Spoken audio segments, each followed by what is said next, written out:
एक पत्रकार बोले, महाराज जी पहले इतनी भागवत होती थी, इतनी इतनी, अब भी हो रही और ज्यादा, लेकिन हमने सुना है पहले भागवत होती थी तो भगवान का विमान आता था, अब भागवत होती है तो बैलगाड़ी तक नहीं आती।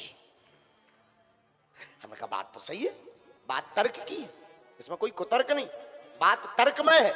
लेकिन हमने उन्हें समझाकर कहा सुनो, उसने कहा क्या भागवत बदल गई?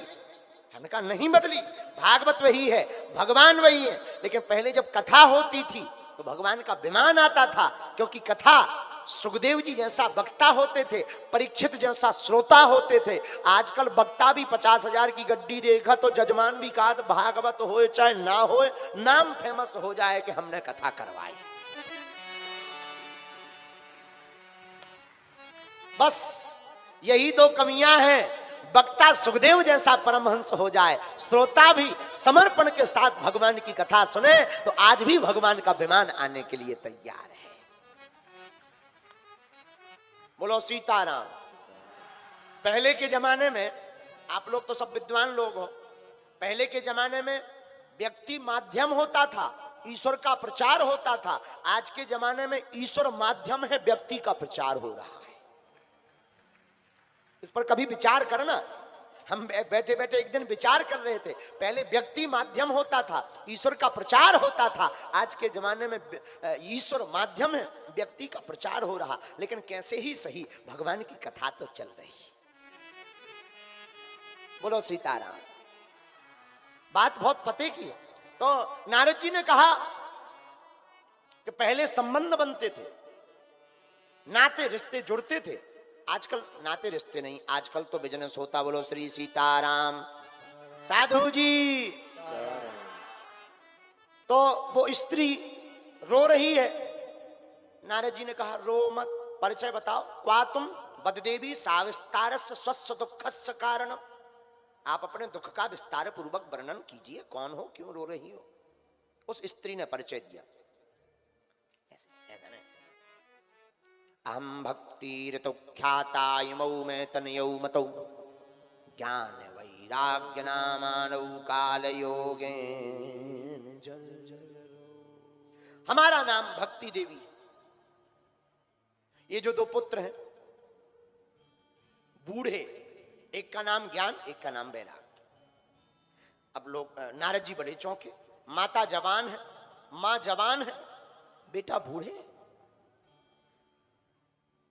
क्या बात है, क्या कारण है? भक्ति देवी ने कहा महाराज ये कलयुग का प्रभाव है। मैं जवान हूं, बेटे बूढ़े हैं।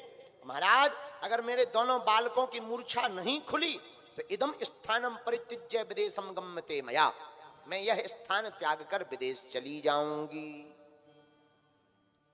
नारद जी बोले देवी ऐसा मत करना, आजकल विदेश जाने की भी बड़ी होड़ मची है। और बात भी सही है, जब तक व्यक्ति विदेश ना हो आवे तब तक भारत वालों की नजर ही नहीं पड़ती। हाँ महाराज, भारत वालों की नजर ही तब पड़ती है जब वो विदेश हो आवे। हम अपनी बताते हैं, जब हमने लंदन में अंग्रेजन की ठटरी बार दी और संसद से जब हमने उतने बोले लो, तब पे भारत वालन की नजर पड़ी कि कोई बागेश्वर सरकार है। हाँ महाराज, नारद जी भक्ति देवी से कह रहे, भक्ति देवी कह रही यदम स्थानम परित्यज्य विदेशम गम्यते मया। तो नारद जी हाथ जोड़ के कहते देवी जी तुम ही अगर विदेश चली जाओगी, भक्ति ही भारत से अगर विदेश चली जाएगी तो फिर विदेश भारत का क्या होगा, तुम मत जाओ। महाराज पर हमारे दोनों बेटे, नारद जी बोले हम कोई उपाय करते हैं। नारद जी ने बहुत उपाय किया, गीता पाठर मुहुर्मुहुर, परंतु ज्ञान और वैराग्य की मूर्छा अवस्था नहीं खुली। आहा, फिर क्या, आकाशवाणी हुई, नारद जी आप एक काम करो। क्या? आप सत्कर्म करो, सत्कर्म करने से ज्ञान और वैराग्य की मूर्छा अवस्था खुलेगी। अब नारद जी बोले सत्कर्म तो बता दिया, पर कौन सा कर्म जो तो बताओ, सत्कर्म है क्या? आकाशवाणी बंद हो गई, उसी को ढूंढने के लिए नारद जी बोले हम जगह जगह भटक रहे। सनत सनंदन सनातन सनत कुमार बोले नारद जी टेंशन मत लो, वो सत्कर्म कोई और नहीं, ज्ञान और वैराग्य की मूर्छावस्था श्रीमद् भागवत कथा रूपी सत्कर्म से ही दूर हो जाएगी।